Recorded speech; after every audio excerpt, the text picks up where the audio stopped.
Cinema industry వైపు వెళ్ళాలనుకుంటున్నారా? మీకు మేమున్నాం. వెంటనే కాల్ చేయండి. నమస్తే, welcome back to Suman T. Present మనతో పాటున్నారు ఎనలిస్ట్ మందర్ కృష్ణారెడ్డి గారు. నమస్తే సార్. నమస్తే అమ్మా.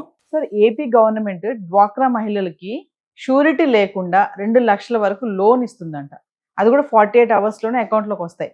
అంటే అసలు ఈ డ్వాక్రా మహిళలు కానీ, మనం గతంలో కొన్ని వీడియోలో మాట్లాడుకున్నాం అసలు డ్వాక్రా అంటే ఏంటి అనేది. ఇందులో స్త్రీనిధి కింద అని అంటున్నారు. అసలు స్త్రీనిధి అంటే ఏంటి అంటే తర్వాత ఈ 2 లక్షల లోన్ గురించి మాట్లాడతాం. భారతదేశంలోనే ఈ డ్వాక్రా సంఘాలు అనేవి ఉమ్మడి ఆంధ్రప్రదేశ్లో ప్రారంభమయ్యాయి. చంద్రబాబు నాయుడు గారు ముఖ్యమంత్రిగా ఉన్నప్పుడు ఇనిషియేటివ్ తీసుకొని ప్రతి ఊళ్ళో డ్వాక్రా సంఘాలని ప్రారంభించారు. డ్వాక్రా సంఘాల వల్ల ఎంత డెవలప్మెంట్ వచ్చిందంటే, అసలు చదివేరు అనేటువంటి మహిళలు పల్లెటూర్లలో పశువులు వాటి ద్వారా ఏదో కొద్దిగా ఆదాయం సంపాదించుకుంటున్న వాళ్ళు లక్షాధికారులు, కోటీశ్వరులు కూడా తయారయ్యేటువంటి అవకాశం డ్వాక్రా కల్పించింది. అంటే 10 మంది మినిమంగా ఉండేట్టుగా ఒక సంఘంగా తయారై మహిళా సంఘంగా దీన్ని రిజిస్ట్రేషన్ చేసుకొని బ్యాంకులో అకౌంట్ ఓపెన్ చేసుకొని అక్కడ ఉన్నటువంటి మహిళాధికారికి ఈ ఇన్ఫర్మేషన్ మొత్తం ఇస్తే వాళ్ళలో ఉన్న శక్తి సామర్థ్యాన్ని బట్టి ఏం వ్యాపారం చేస్తారు అని నిర్ణయించుకొని అందరూ ఉమ్మడిగా వ్యాపారం చేయొచ్చు, విడివిడిగా కూడా చేసుకోవడానికి అవకాశం కల్పిస్తూ ఒక సంఘానికి ఇంత అమౌంట్ చొప్పున చాలా తక్కువ వడ్డీకి ప్రభుత్వం ఇచ్చింది. కొన్నిసార్లు వడ్డీ మొత్తం కూడా మాఫీ కూడా చేసింది, పావులా వడ్డీ కూడా రుణాలు ఇచ్చింది. ఇలా చాలా జరిగాయి. కొన్ని వేల కోట్ల రూపాయలు వాళ్ళకు సంబంధించిన డిపాజిట్లు బ్యాంకుల్లో మూలుగుతున్నాయి. ఈ పరిస్థితుల్లో ఇంకా వాళ్ళ ద్వారా వాళ్ళని కోటీశ్వరులు చేయాలనే ఒక తలంపు పెట్టుకోవడం జరిగింది. కోటీశ్వరులు చేయాలంటే కనీసం లక్షలన్నా ఇన్వెస్ట్మెంట్ చేస్తే కానీ కోటీశ్వరులు అయ్యే అవకాశం ఉంటుంది. కాబట్టి వీళ్ళకి ఇప్పటికే 1 లక్ష రూపాయల చొప్పున ఆల్రెడీ లోన్ ఇస్తున్నారు. అంటే 10 లక్షలు 10 మంది ఉంటే 10 లక్షలు వస్తాయి.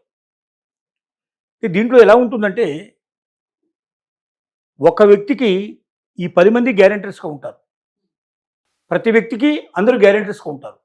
కాబట్టి దీంట్లో ఏ ఒక్కరు పే చేయకపోయినా అందరూ బాధ్యత వహించాల్సిన పరిస్థితి. కాబట్టి ఎక్కడికి పోలేదు.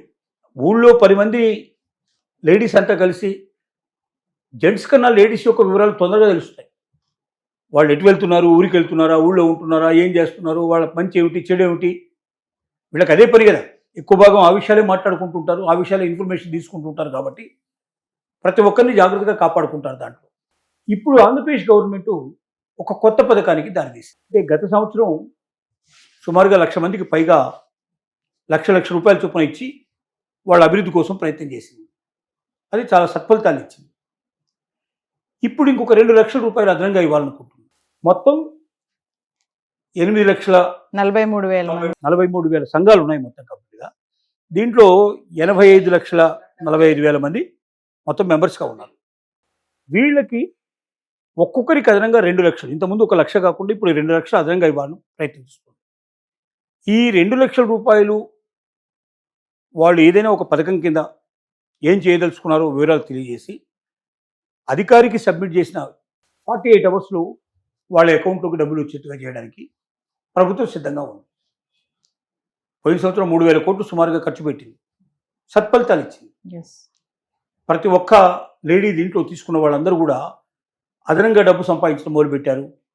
ఏదో ఒక వృత్తి వాళ్ళు ఎంచుకొని షాపులు పెట్టుకోవడము, కిరాణా షాపులు పెట్టుకోవడము, పశువుల పోషణ చేసుకోవడము, లేకపోతే చిన్న చిన్న ఇండస్ట్రీస్ని స్టార్ట్ చేసుకోవడము, కొంతమంది బస్సులు లాంటివి కూడా కొనేసేసి ఆ సంఘాలే ఆర్టీసీకి అద్దెకి ఇవ్వడం లాంటివి, ఇలా రకరకాల పద్ధతుల ద్వారా వాళ్ళు ఎర్నింగ్ చేస్తున్నారు. సో ఇప్పుడు 2 లక్షలు అదనంగా ఒక్కొక్కరికి ఇవ్వడం వల్ల ఒక సంఘానికి కనీసం 20 లక్షల రూపాయలు మినిమంగా వస్తాయి. అంటే తమ వ్యాపారాన్ని పెంచుకోవడానికి అవకాశం ఏర్పడుతుంది, పెద్దది పెట్టుకోవడానికి అవకాశం ఉంటుంది. దాన్ని బేస్ చేసుకుని మళ్ళీ బ్యాంక్ లోన్కి వెళ్తే వాళ్ళకి దీన్ని మేము మినిమం బ్యాలెన్స్ మేము ఇంత పెడతాం, మేము 25% వరకు మేము పెడతాం, మిగతా 75% బ్యాంక్ నుంచి లోన్లు కూడా తీసుకోవడానికి వాళ్ళకి అవకాశాలు ఏర్పడతాయి. దీంట్లో ఎస్సీ ఎస్టీ మహిళలు ఉన్నారు. ఎస్సీ ఎస్టీ మహిళలకు వడ్డీ ప్రభుత్వమే చెల్లిస్తుంది. అదనంగా ఉంటుందా సార్ వాళ్ళకి, ఎస్సీ ఎస్టీ వాళ్ళకి? అంటే దీంట్లో ఉండే ఎస్సీ ఎస్టీ మహిళలు ఉన్నా, లేక ఎస్సీ ఎస్టీ మహిళలు సపరేట్గా పెట్టుకున్నాం. కొంతమంది దీంట్లో ఉన్నారు, కొంతమంది సపరేట్ కూడా పెట్టుకున్నారు. దీంట్లో ఉన్న వాళ్ళ వడ్డీ గవర్నమెంట్ చెల్లిస్తుంది. సపరేట్గా పెట్టుకున్నట్టు డాక్టర్ సంఘాలు అయినా సరే వాళ్ళు తీసుకున్న ఎవరికంతా కూడా ప్రభుత్వం బాధ్యత వహించి వాళ్ళు వడ్డీ కట్టేస్తారు. దానివల్ల ఇంకా వాళ్ళకి చాలా సులభం అవుతుంది. ఎస్సీ ఎస్టీ మహిళలు కూడా, ఎస్సీలు మనకు సుమారుగా 25%, 10 to 20% మధ్యలో ఒక్కొక్క ప్రాంతాన్ని బట్టి ఎక్కువ తక్కువలు ఉన్నారు. ఎస్టీలు తక్కువ ఉంటారు, షెడ్యూల్ ట్రైబ్స్ కాబట్టి Yes. కొండగుట్టల్లో ఉండేటువంటి అడవుల్లో ఉండేటువంటి వాళ్ళే ట్రైబ్స్ కింద వస్తారు కాబట్టి వాళ్ళు తక్కువ ఉంటారు. ఎస్సీలు మాత్రం చాలా ఎక్కువ ఉంటారు. వీళ్ళందరికీ మేలు జరిగే విధంగా ప్రభుత్వం ఈ నిర్ణయం తీసుకుంది. ఇది కాకుండా కమ్యూనిటీ వెల్ఫేర్ కింద ఇంకా ఏదైనా వాళ్ళు ఆ ఊరికి పనికొచ్చే వాటిలో మంచి కార్యక్రమాలు చేయదలుచుకుంటే ఇంకొక ₹1,00,000 ఒక్కొక్కరికి అదనంగా ఇచ్చేందుకు కూడా దీంట్లో అవకాశం ఏర్పడింది జరిగింది. Yes. అంటే 4 లక్షల వరకు వస్తాయన్నమాట. ఆల్రెడీ 1 లక్ష ఇస్తున్నారు, మళ్ళీ 2 లక్షలు. 2 లక్షలు ప్లస్ 1 లక్ష అంటే మొత్తం 4 లక్షలు ఇచ్చే అవకాశం ఉంటుంది. కదా ఇంత పెద్ద మొత్తంలో మహిళల మీద ఖర్చు చేయడం వల్ల మహిళలు సహజంగా మగాళ్ళలాగా డబ్బులు రాగానే వెంటనే ఖర్చు పెట్టేయడం ఎట్లా అని ఆలోచించకుండా తన కుటుంబానికి ఏ రకంగా ఉపయోగపడుతుంది, సమాజానికి ఎట్లా ఉపయోగపడుతుంది 1-10 సార్లు ఆలోచిస్తారు. కాబట్టి వేస్ట్ చేయరు, కాబట్టి వృధా ఖర్చులు ఉండవు. కాబట్టి తప్పనిసరిగా మహిళలకు ఎంత డబ్బు ఇచ్చినా అంత డబ్బు ఉత్పత్తి రూపంలో, పరిశ్రమల రూపంలో, ఏదో ఒక రకమైనటువంటి పద్ధతి లోపల మళ్ళీ దేశానికి మేలు జరుగుతుంది, కుటుంబానికి మేలు జరుగుతుంది అనేటువంటి ఒక నమ్మకంతో డబ్బులు ఇవ్వడానికి ఆంధ్రప్రదేశ్ గవర్నమెంట్ సిద్ధపడుతోంది. Yes. పోయిన సంవత్సరమే 3,000 కోట్లు ఇచ్చింది. ఇప్పుడు ఇంతకన్నా ఎక్కువ కూడా ఇవ్వడానికి ఇప్పుడు సిద్ధపడుతోంది. డెఫినెట్గా ఇది సత్ఫలితాలు ఇస్తున్న ఒక నమ్మకంతో చేస్తుంది. మిగతా ప్రభుత్వాలు కూడా దీన్ని అనుసరించి ముందుకెళ్ళడానికి అవకాశాలు ఉన్నాయి. Thank you.